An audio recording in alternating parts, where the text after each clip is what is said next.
Magandang umaga po. Ako po si Elmar Rida, operator po ng Subli Machine dito sa Bohol. Bali, nag-run po ito ng 7 days na may total meters na 126. Ito po yung printer head.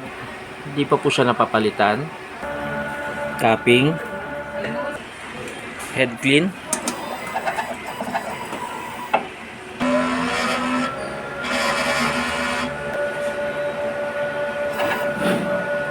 Well, after po ng head clean, punasan po yung wiper.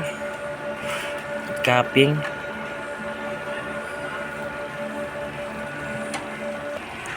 Nozzle test.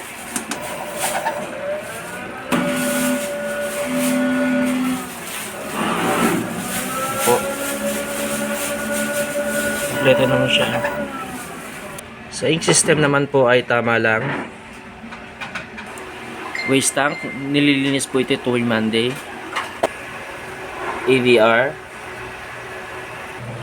Ito naman po yung aking used ink. Unused ink po.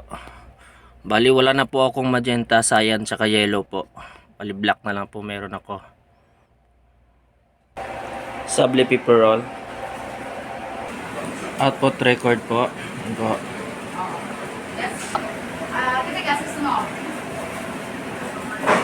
Ito naman po yung ako nagamit na CMYK. Ito po yung black.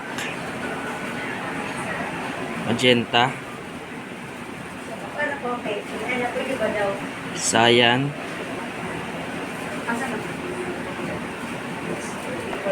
At yellow po. Ito naman daily checklist ko. Yan po.